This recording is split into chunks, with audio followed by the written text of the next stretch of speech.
Well, welcome back, folks. Now that we got the hydraulics sorted out, we're going to move on to the valve train and the cylinder head. And as you can see from this shot, I pulled the manifold and the valve access covers off. Now clearly I believe the manifold has been off before, and there's several things that tell me that. And number one is these nuts, and there's four of them, 1, 2, 3, and 4, that hold the manifold on.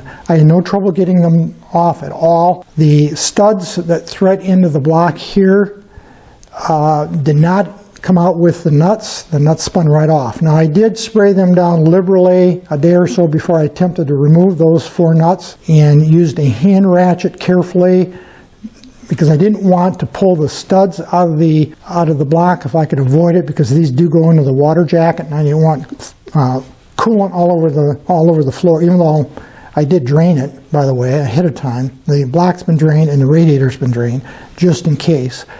But I didn't want to get into that, and I didn't have that problem at all. All 4 of these nuts came right out. If that manifold had not been removed in 75 years, it would not have come off that easy. Number 2, the manifold just popped off. Once I got the 4 nuts out, the manifold just popped right off, no problem. I didn't have to wrestle with it. I didn't have to hit it with a mallet or any kind of pry it off or anything like that. So that tells me that manifold has been off before, and it's very clean, by the way, as you can see here along the block. Typically around number 4 cylinder right here, sometimes you'll see pitting and burning. I haven't seen any of that so far anyway on this block. We'll take a look at the manifold in a little more detail in a few minutes. A couple other things I want to talk about here. So besides getting the manifold off and these 4 nuts off with no problem, I can tell you that Bubba has been added clearly, because 3 of these 4 nuts are not original. I believe the original nuts in this application were brass. I think this is the original nut because it is brass. These other 4, other 3 castellated nuts are steel. You can see right there. So I think Bubba replaced these 3 for whatever reason with castellated nuts, and this is the original. At least that's my current thinking based on looking at the parts diagrams and what I've been able to discern by researching it online. So eventually these will be replaced, obviously. I'm not going to put those back in. I did check the valve lash on all 4 of the cylinders, and here's what I came up with. I'll show you this. I just popped this into a spreadsheet so I can hang on to it. This is the measurements of the valve lash. You can see the specification for the intake is 10 to 12 thousandths, exhaust is 14 to 16, and then number 1, 2, and 3, and 4 cylinders, and then the actual versus the variance. Now the variance in the red tells you plus, meaning it's too large, the measurement that I took, or minus, meaning it was too small by that given amount. So for instance, on cylinder number 1, it's 8 thousandths too large. I was a little surprised by number 3 and 4 how close they were to factory specs. In fact, number 4 was on factory specs, but it was on, because those are the 2 cylinders that are a little light on compression. So I'm not sure if that means anything right now outside of the valves. Most of the valves need some at least minor adjustment. Number 1 was apparently the furthest out. I did double check number 1 3 times, that 8 thousandths with 2 different feeler gauges, just to make sure that I wasn't misreading it. But that's the numbers that I came up with, checking the valve lash here yesterday. My next step is going to be to remove the cylinder head, because I do want to take a look at the cylinders and the valves, how they're seating in the block. So that is going to be the next phase here of removing the rest of the hardware. The bracket that holds that tube that the wiring goes through, I already have much of it done. It would be like 10 minutes at this point to be able to remove the cylinder head. And that'll be the next part of this video when I get to it.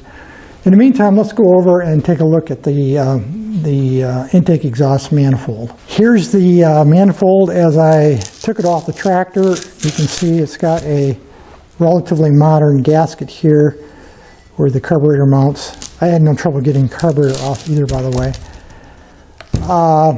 I'm very confident this is the original manifold of this tractor. It's in pretty good shape though, I would say comparatively. I mean, this is a gasket I have not pulled off yet. The second gasket that goes here popped off and I got a setting side, but it's in pretty good shape actually. What am I going to do next with it? Obviously I'm going to clean it up. I'm probably most concerned with the flange here where the muffler ties into it to get a good seal, but I don't think it's got any cracks or holes that I've been able to find. It's a pretty typical condition for its age at this point. I'll come back to this quite a bit later on. I'm not too concerned about it right now, but I'll at least put it in my blast cabinet, see if I can't clean it up a little bit, and decide what to do with it. Whether I'll replace it or just keep. I'll probably keep it as long as this flange here cleans up okay. But looks pretty good actually, better than what I was thinking. It's about 45 minutes or an hour later, and as you can see, I've got the head removed. I didn't have any trouble getting it off. I did have to smack the edge of the head with a 2x4 with a mallet to get it to break free. I don't believe this head's ever been off of this engine. We'll take a look at the head in a little bit more detail in a minute, but let me zoom in here from a top view and let you see in a little bit and see what things look like. This is about as close in as I'm going to be able to get you, and literally I just pulled the head off. I have done nothing to this engine itself right now. And as you can see, it's very carbon up.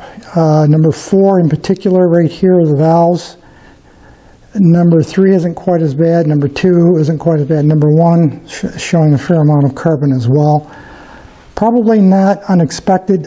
As I said earlier, I don't believe this has ever been off until now from when it was installed at the factory in 1950.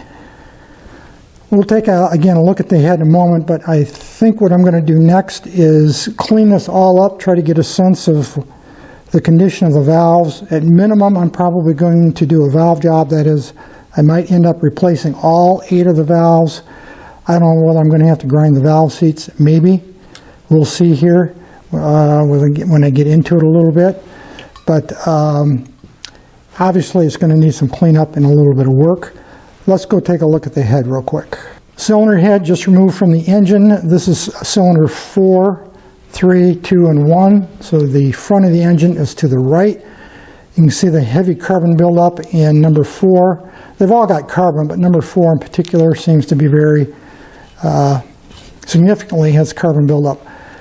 Original gasket, I'm sure that's a factory gasket from 1950. At this point, I don't see any reason why I would have to have it resurfaced. If I did, I'd have to take it up to a machine shop because my mill isn't big enough to handle a part this big, but don't think I'm going to have to do that. I think I clean it up good and get a new gasket. Eventually this, I think, will go right back on the engine, but that'll be a little while yet, of course, before we get to that. My primary focus right now is going to be working on the valves, figuring out what's going on there. That's where the preponderance of the work is going to be. And we have a long ways to go there before this will be going back on the engine. That's going to be it for this video today, folks. Any issues, questions, thoughts, drop me a note. Otherwise, as usual, thanks for watching.